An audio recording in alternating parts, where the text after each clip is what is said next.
Hi hello welcome to our channel. నేను మీ Gautami. So eyesight చిన్నతనం నుంచి చిన్న పిల్లల నుంచి పెద్దవాళ్ళ వరకు ప్రతి ఒక్కరికి కూడా ఈ ఐసైట్ అనేది కామన్ అయిపోయింది అనమాట. పాపం అప్పుడే పుట్టిన అంటే 2 ఇయర్స్ 3 ఇయర్స్ పిల్లలు ఉంటారు, వాళ్ళకు కూడా కళ్ళజోడే ఇవాళ. అలాగే ముసలి వాళ్ళు ఉంటారు, వాళ్ళకి కళ్ళజోడే. సో ఇది ఏజ్తో సంబంధం లేకుండా ప్రతి ఒక్కరు కూడా ఫేస్ చేస్తున్న ప్రాబ్లం అనమాట. అయితే మనం ఇంతకు ముందు మనం చూస్తా ఉంటే ఈ కళ్ళజోడు అనేది ఎప్పుడో మనకి ఒక 70 సంవత్సరాలు 80 సంవత్సరాలు వచ్చేటప్పటికి కళ్ళు సరిగ్గా కనిపించకపోతే అప్పుడు యూజ్ చేసేవాళ్ళు. కానీ ఈ రోజుల్లో ఏంటంటే పుట్టినప్పటి నుంచే మన పిల్లలకి ఏంటంటే ఐసైట్ ప్రాబ్లమ్స్ ఇవన్నీ కూడా ఏర్పడుతూ ఉన్నాయి కదా. అయితే దీనికి మెయిన్ రీజన్ ఏంటంటే మనం 2 చెప్పుకోవచ్చు అండి. మెయిన్ మనమే రీజన్ అనమాట. పిల్లలకి ఐసైట్ వస్తుందంటే మెయిన్ మనమే రీజన్. చిన్నప్పటి నుంచి వాళ్ళు ఫుడ్ తినట్లేదని, లేకపోతే అల్లరి చేస్తున్నారని వాళ్ళకి మనం ఫోన్ అలవాటు చేయడం, మొబైల్ ఫోన్స్ ఇవ్వడం.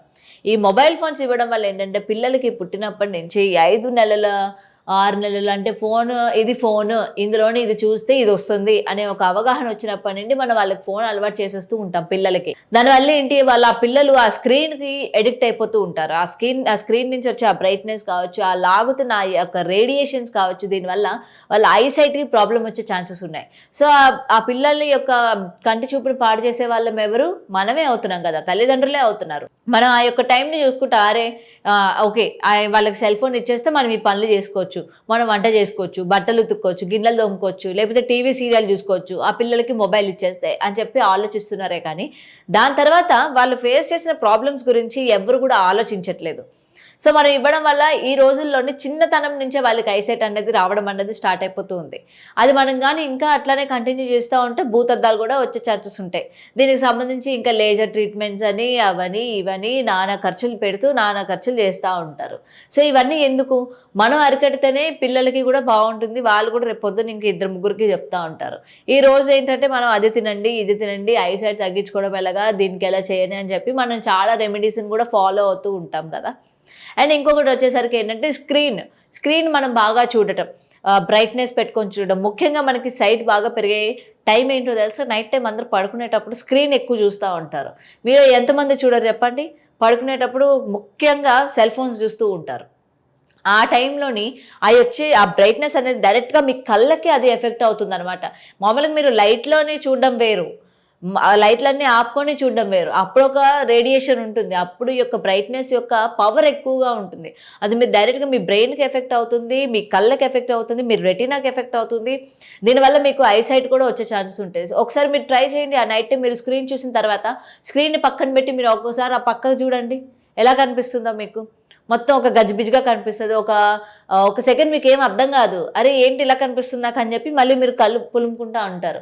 ఇది దేనివల్ల అంటారు? ఎక్కువ శాతం బ్రైట్నెస్ పెంచుకోవడం, లేకపోతే రేడియేషన్ వల్ల మీ కళ్ళు ఎఫెక్ట్ అవుతాయి. ఇలానే మీరు ఎవ్రీడే కానీ కంటిన్యూ చేసినట్లయితే డెఫినెట్గా మీకు భూతద్దాలు అయితే వచ్చే ఛాన్సెస్ ఉంటాయి.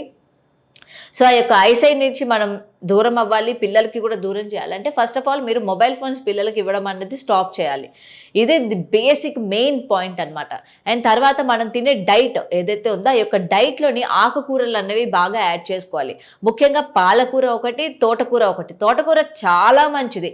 మన వీక్ ఎవ్రీడే మీల్స్లోని తోటకూర లేకపోతే పాలకూర లేకపోతే ఏదో ఒక ఆకుకూర ఉండేటట్టు మనం చూసుకోవాలన్నమాట. మనం చాలామంది ములమాకు అంటే రాడిష్ అంటూ ఉంటారు కదా, ఆ యొక్క ఆకుల్ని కూడా పడేస్తూ ఉంటారు, తినరు. అది కూడా కళ్ళకి చాలా అంటే చాలా మంచిది. దాన్ని మీరు ఫ్రై చేసుకొని ఈ యొక్క పుట్నాల ఏమంటారు పలుకులు అంటూ ఉంటారు కదా, శనగ పలుకులు.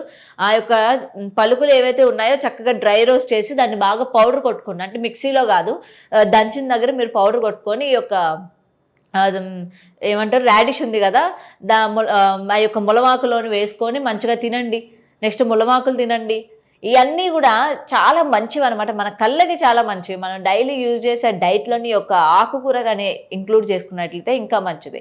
అండ్ ఇంకొకటి వచ్చేసరికి మనకి ఏంటంటే watermelon seeds, dry watermelon seeds అనేవి మనకి ఇప్పుడు దొరుకుతూ ఉన్నాయి స్టోర్స్లో కూడా. Dry fruits all type of dry ఫ్రూట్స్లోని మనకి వాటర్మెలన్ సీడ్స్ కూడా దొరుకుతూ ఉన్నాయి. అవి కూడా తినండి, చక్కగా మీరు క్యారీ చేసుకోండి, అప్పుడప్పుడు కూర్చొని తింటూ ఉండండి. ఇవి కూడా మన ఐసైట్ని ఏమంటారు తగ్గించే ప్రయత్నం చేస్తాయి అన్నమాట. మన ఐసైట్ ఇంప్రూవ్మెంట్ చేస్తుంది, ఇంకా బాగా కనిపించేటట్టు చేస్తుంది, మన రెటీనా దగ్గర బ్లడ్ సర్క్యులేషన్కి హెల్ప్ అవుతూ ఉంటుంది. సో దానివల్ల ఏంటంటే మనకి ఐసైట్ అనేది బాగుంటుంది అనమాట. మనకి సైట్ ఎక్కువ ఉన్న వాళ్ళకి కూడా రెడ్యూస్ చేస్తూ ఉంటుంది. సో ఇటువంటి మీరు యూజ్ చేయడం వల్ల ఏంటంటే ఈ యొక్క కళ్ళజోడు వాడడం కూడా తగ్గిస్తారు. ఐసైట్ కూడా తగ్గించుకునే ప్రయత్నాలు ఉంటాయి. అంటే మనందరం అనుకుంటూ ఉంటాం ఒకసారి సైట్ వచ్చిందంటే మనకి తగ్గే ఛాన్సెస్ ఉండవు, మరి ఇంకా తగ్గదు, ఎలాగైనా సరే అది పెరుగుతూ ఉండడమే తప్ప తగ్గే ఛాన్సెస్ అయితే ఉండవు అనుకుంటాం. సో తగ్గించుకోవచ్చు డెఫినెట్గా ఇటువంటి కానీ మనం యూజ్ చేస్తూ ఉంటే. సో మళ్ళీ చెప్తున్నాను, మన ఎవ్రీడే డైలీ రొటీన్ డైట్లో ఏంటంటే ఒక ఆకుకూర అనేది మీరు యాడ్ చేసుకోండి. ములగాకు కానీ, తోటకూర, పాలకూర, బచ్చల కూర, అండ్ మనకి ఇంకొకటి చెప్పాను కదా ముల్లంగి ఆకులు, ముల్లంగి ఆకులు, నెక్స్ట్ ములగాకులు మీకు ఆల్రెడీ ఐడియా ఉంటుంది. ఇది బాలింతలే తినాలని కాదు, ఎవరైనా సరే తినొచ్చు. ఓకే, ఈ యొక్క ఆకులు ఎవ్రీడే వీక్లీ వన్స్ పెట్టుకోండి చక్కగా. ఉట్టి ఆకులు మనం తినలేము, ఆ ములగాకులు అవన్నీ మేము తినలేము అని అంటే ఇందాక నేను మీకు చెప్పినట్లు చెల పలుకులు ఉంటాయి కదా, అవి చక్కగా డ్రై రోస్ట్ చేసుకుని ఆ పలుకుల్ని పిండిలా చేసుకొని వేసుకొని తినండి. చాలా మంచి ఉపయోగాలు మీకు కనిపిస్తాయి. సో ఈసారి నుంచి ఏంటంటే ఈ రెమెడీని యూజ్ చేయండి. అండ్ స్క్రీన్కి ఎంతవరకు దూరంగా ఉంటే అంత మంచిది. పిల్లలకి కూడా స్క్రీన్ అనేది అవాయిడ్ చేయండి. బేసిక్గా వాళ్ళకి రిలేషన్స్ నేర్పించండి, నెక్స్ట్ ఎథిక్స్ నేర్పించండి, మారల్స్ నేర్పించండి, మీ ఓన్గా స్టోరీస్ చెప్పడం నేర్పించండి, పాటలు మీకు మీరుగా పాడండి, మీకు మీరుగా కథలు చెప్పండి, అట్లా పెంచండి. స్క్రీన్కి మీరు ఎడిక్ట్ చేస్తే ఆ పిల్లలు రేపొద్దున మీరు చెప్పే ఏ మాట కూడా వినరు. సో రేపొద్దున మీరు చెప్పే ఏ పాటలు వాళ్ళు పాడరు, ఏం మంచి మాట వాళ్ళకి నచ్చదు. ఫోన్కి అడిక్ట్ అవ్వడం వల్ల ఇటువంటి లాసెస్ అనేవి మీరు ఎక్కువ ఫేస్ చేయాల్సి వస్తుంది. సో ఈ యొక్క రెమెడీ మీరు డెఫినెట్గా యూజ్ చేస్తారని అనుకుంటున్నాను. సో ఇటువంటి ప్రాబ్లమ్స్ ఎవరైనా కానీ ఫేస్ చేస్తూ ఉంటే డెఫినెట్గా ఈ వీడియోని వాళ్ళకైతే షేర్ చేయండి. సో మరిన్ని టిప్స్ కోసం చూస్తూనే ఉండండి today tomorrow channel. Thanks for watching.